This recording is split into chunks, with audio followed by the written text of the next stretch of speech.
I'm ready. Yeah. And then what I'll do is when it's time to start, I'll play the clip.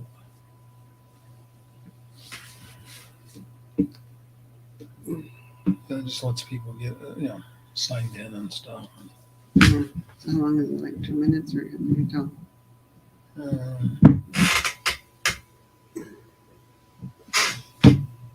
What time is it now? It's 6:59.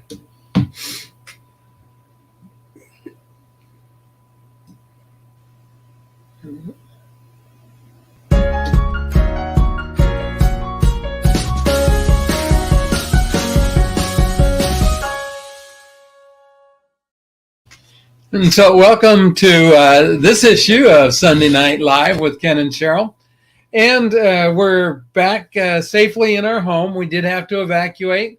And we're going to talk about some of the things that we learned from the, let's say, excuse me 1 second here.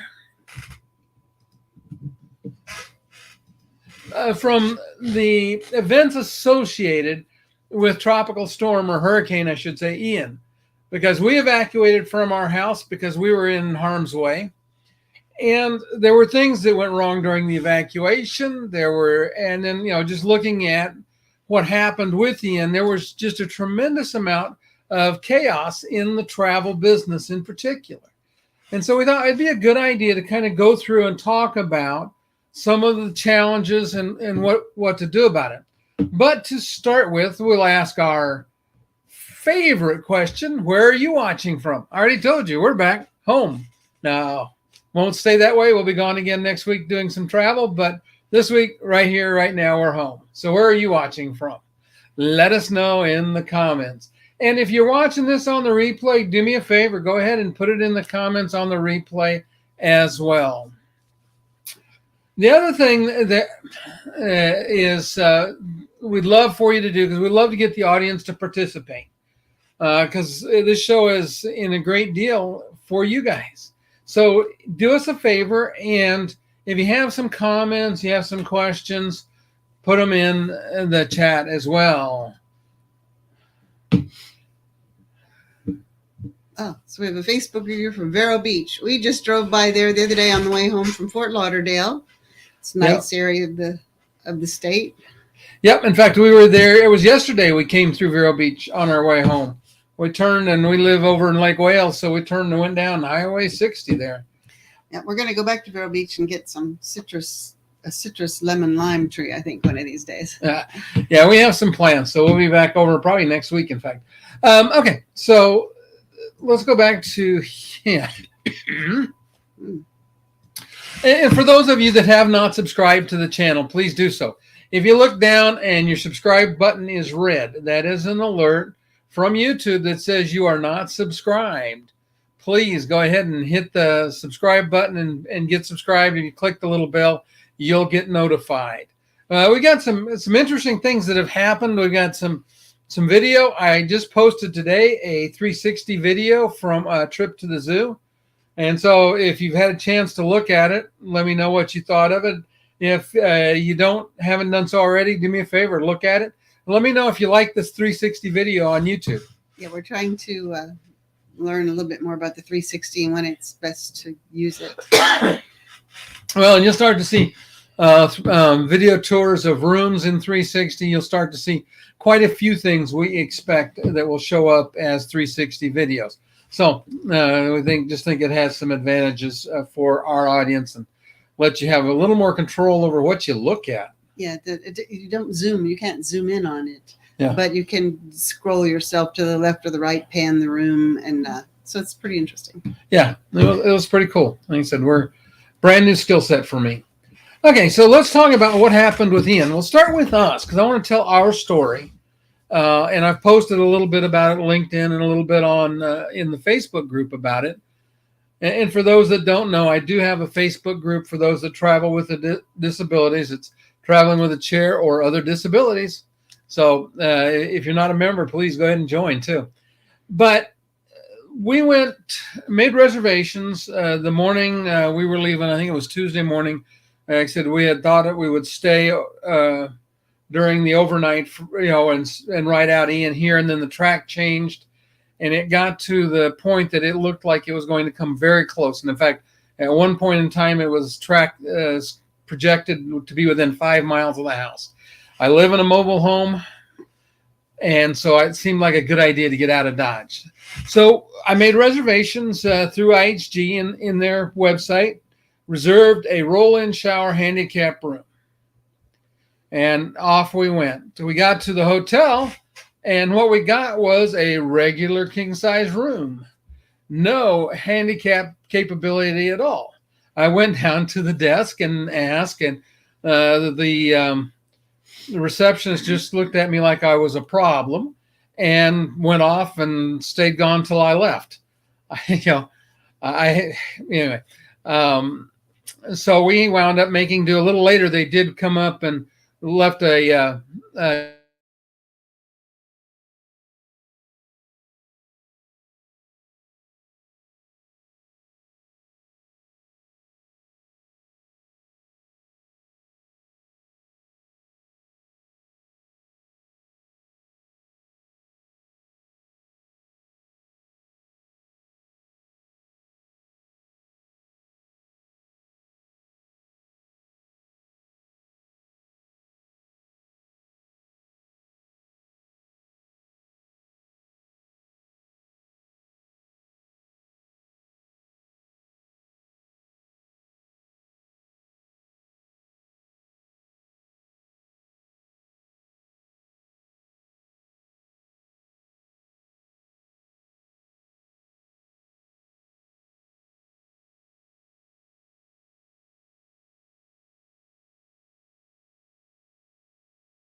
are back.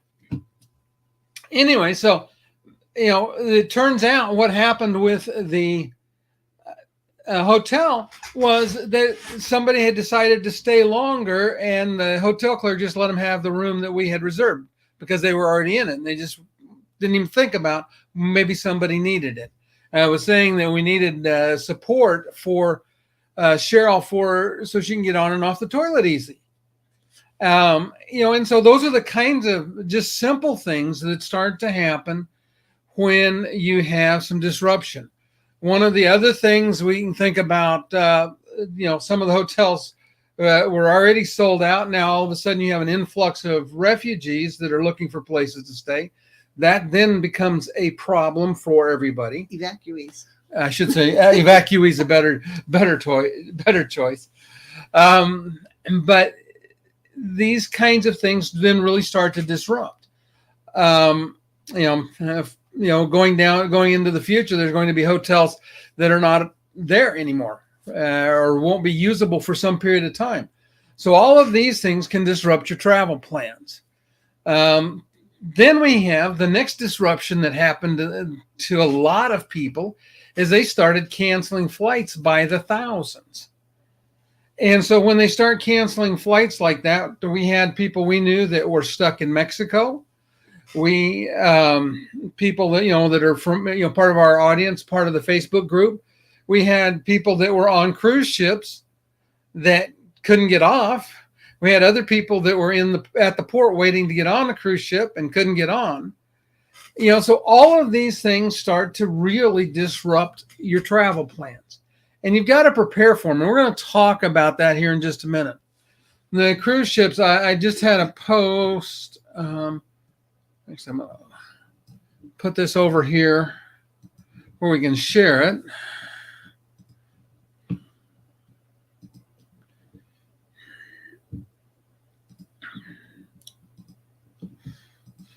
This was from Carnival, but so out of the Port of Tampa, let's see, yeah.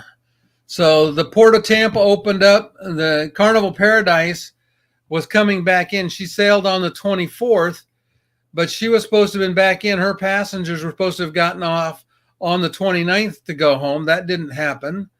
The next sailing was canceled. So everybody that was in port wanting to go on that sailing had a problem. Same thing in Jacksonville, 924 and 925. The Liberty was coming back in. She sailed on the 26th. Her September 30th cruise was canceled. The Mardi Gras was going to go out as scheduled, but the itinerary was changed. Charleston, it didn't make any real difference. Carnival Sunshine was delayed. It was supposed to be a 4-day sailing departing on Sunday, and that's going to change that. The Carnival Legend was delayed in Baltimore, and the Carnival Magic was delayed in Norfolk. So what we see is that there were really a lot of cruises and a lot of passengers that got disrupted from either not being able to get on or having the cruise canceled before you left or being stuck on the ship. And all of these are things that require some advanced thought. What do you do? I'll talk just a little bit about airlines. In addition, Cheryl and I have had flights canceled on 2 of our previous trips. That one of them, we were stuck in Miami for several days before we could get out. That was in March. And we almost missed a cruise because of flight cancellations in Seattle on Alaskan Airlines at the late part of May. So all of these are the kinds of things that can disrupt your travel plans. And being prepared could mean the difference between not being out of pocket a lot of money and maybe even being able to salvage your vacation, because we were able to. So let's talk about those. It's bad enough if you lose your week of vacation, but if you lose the money for it too, that makes it even worse. Okay, Cheryl. So what is my biggest requirement for people that I do business with and that I try to enforce? Having insurance for your trip.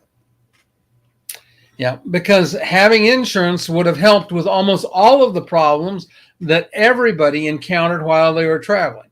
Now, I will say this, and in fact, I was looking at some of the cruise, let me phrase it, some of the insurance company information, and they said that once a storm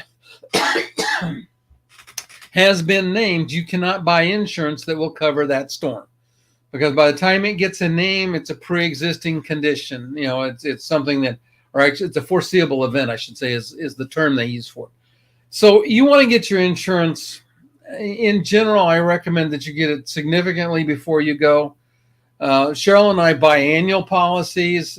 We have to wait till we're within 60 days of the first trip, but then it covers all of our trips for a year. So last year we had 14 cruises and a week in Mexico and a couple other things that were all covered by one policy. And it was less expensive than buying just a single policy for some of the trips. It depends how often you travel.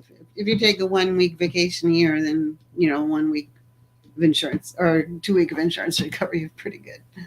Yeah. So, but it's just one of those things. Think about that. And the other piece of it is you want to know what the I have banners. I'm getting way behind here. So we'll start with insurance. One of the things to think about is make sure you know what your coverage is for your insurance. And we'll talk about that in another piece of this discussion, because we had insurance a couple of times and didn't take advantage of it as well as we could have. So your thoughts on the insurance, Cheryl? Anything? Well, if you're not sure if something's covered or not and you're in the middle of an event, they usually have an 800 number you can call, or some way to contact them by email if you're on the ship, and find out, because it'll set your mind at ease a little bit if you find out you're going to get paid for something that you didn't realize. Or if you're not going to get paid for it, then you know that you need to follow your budget for whatever expenses are coming up.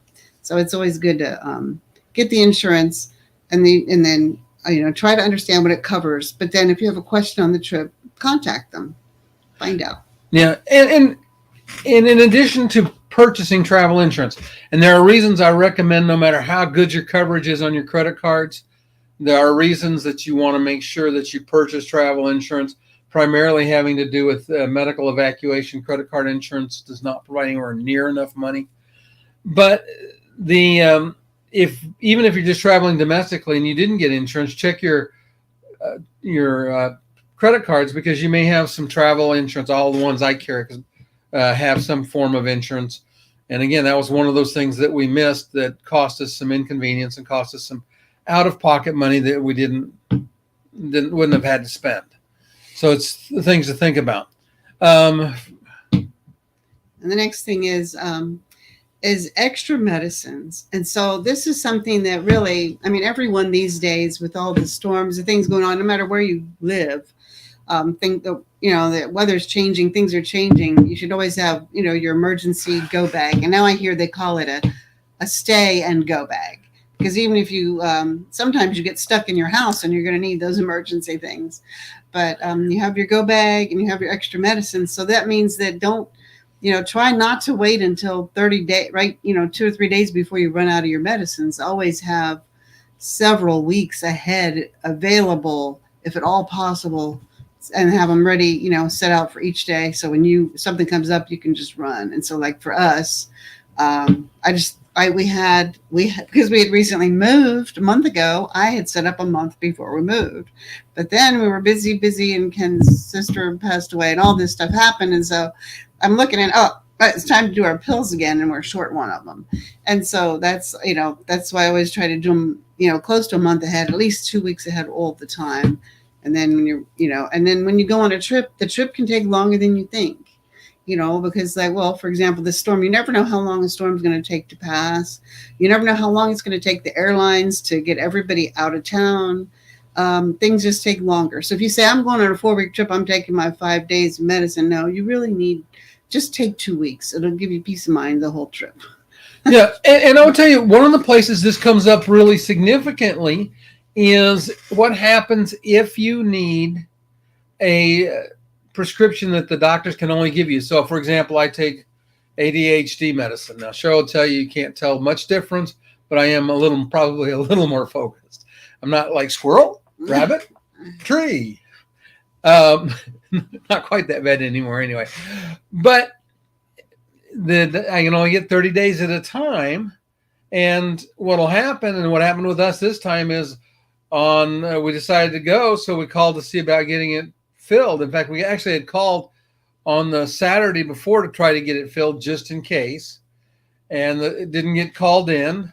And it didn't get called in on Monday.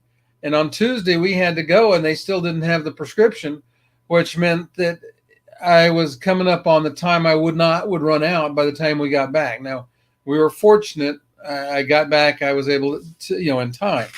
But those kinds of things. So if you're stuck, let's say you're only carrying a week's worth of meds, even a couple extra days worth of meds, and you get stuck somewhere for 3 or 4 days, you can wind up in a situation you don't have your meds, which, depending on how badly you need them, can be pretty important. We got a comment over here. So let's go see what Pam's laughing at me. Yes, yeah. Yeah, he's quite the joker. The next area is extra clothing. Again, it's going to take a little bit longer. And I mean, if a storm comes up, electricity goes down, you can't do your laundry for 2 days. So you really need to try to plan for that.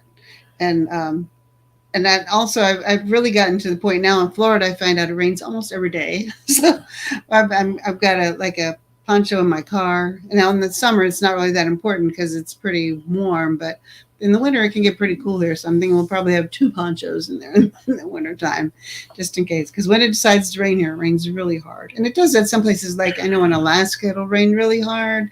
There are just some places that when it rains, it's a torrent. So in your go bag, have some rain gear in there.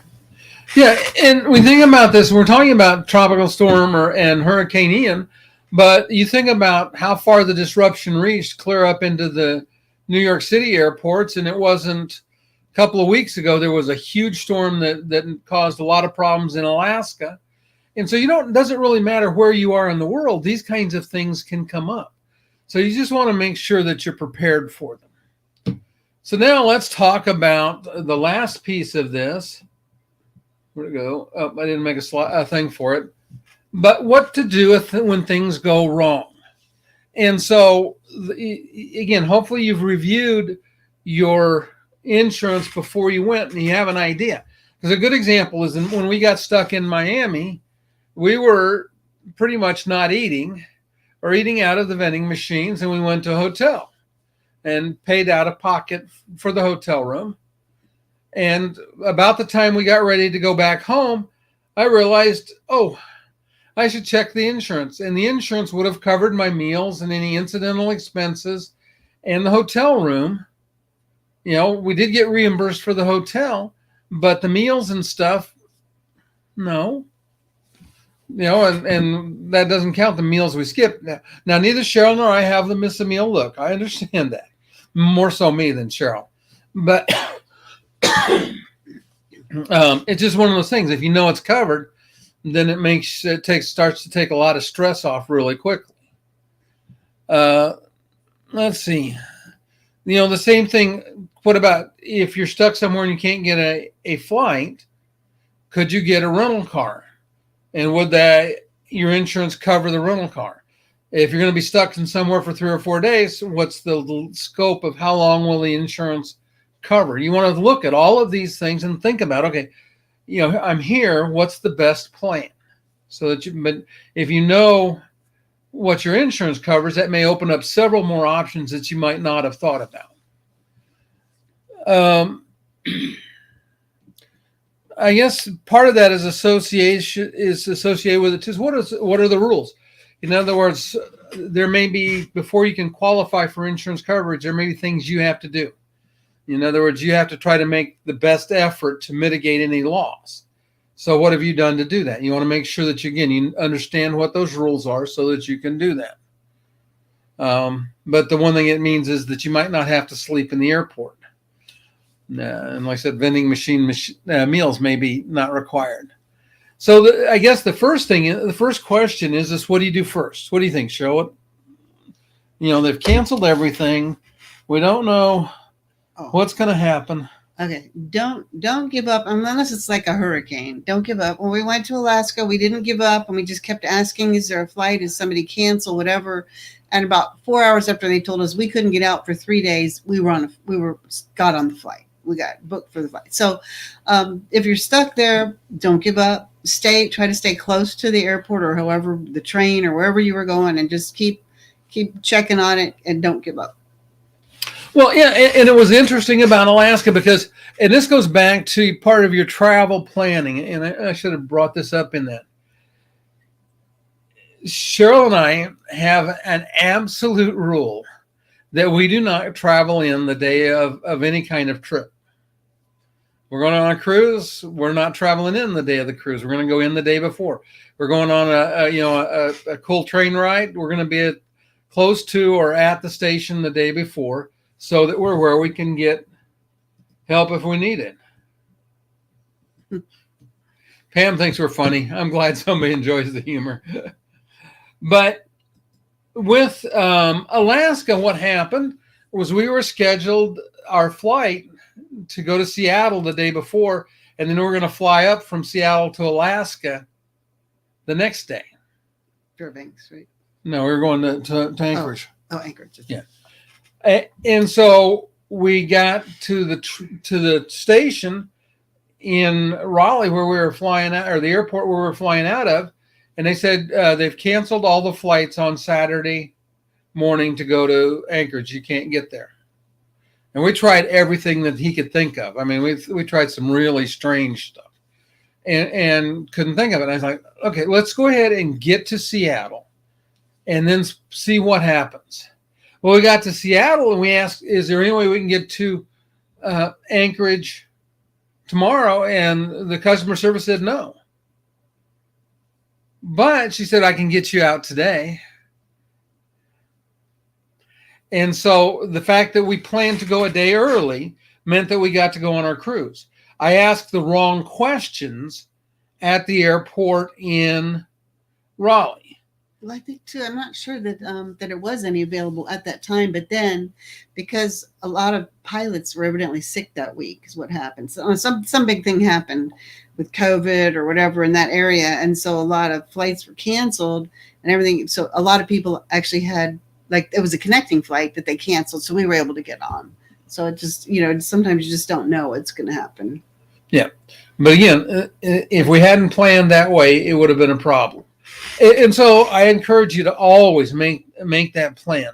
Another thing that I would encourage, and this is something that I had not been very good about, and they mentioned it in association with Hurricane Ian, is to travel with cash. Because there are times and places where you can't get, they just don't have power. But you may be able to do business with people if they can still take cash. So I would encourage you to not travel without cash. I charge everything I can possibly charge for the miles and lots of reasons. But this trip I did carry cash, and it's one of those things that will be on my list from now on, to carry a reasonable amount of cash. If I don't use it, in this case I haven't used very much of it, I will probably just deposit it back in. But it's really a good idea to make sure that you travel with more cash than you think you're going to need. Oh yeah, and then one time in Mexico, we needed we didn't realize we had to pay some of the taxis with cash, because we're talking $25-$30 drive, 15-20 minutes out of town. And so we got to where we were going, and then we realized we didn't have the cash to get back. But fortunately, we communicated quite a bit with the owner of the business, and so they let us get some cash out with our credit card. But it's just, so we've learned to always have more than you think you need, and then you'll be safe. Yeah, and again, it's just one of those things that it's all a matter of being prepared, and probably 99% of the time you won't need those preparations. But the time that you need them, you're going to be really glad that you have the cash. You're going to be glad you traveled early. You're going to be glad you have the insurance. You're going to be glad you have all of those things. So that would be our encouragement. And again, if you haven't subscribed, your subscribe button's red. Please do me a favor. Go ahead and hit your subscribe button. And like I said, I would really like to know what you thought about the 3D video. So if you haven't seen it, you get a chance, take a look at it.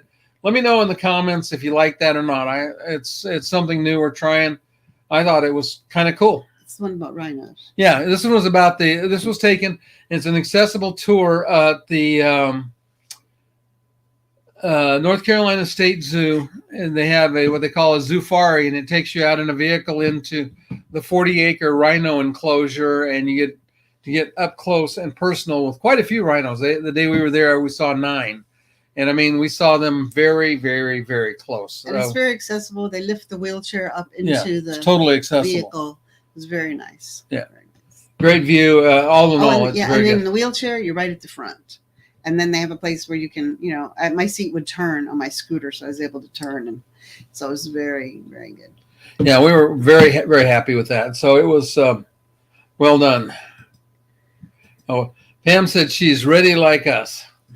And she's promising me she's gonna watch on Thursday. Yeah, that is her day off, I believe. Okay, well, we appreciate everybody. Oh, next week I wanted to tell everybody we got guests from Barbados coming, so it's going to be a really cool live show.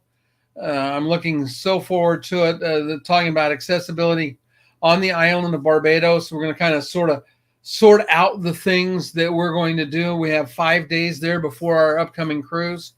So that should be very, very cool as well. All righty. Thanks, everybody. We really appreciate you being with us. And we'll see you next time. We'll see everybody on Sunday. Bye. Bye.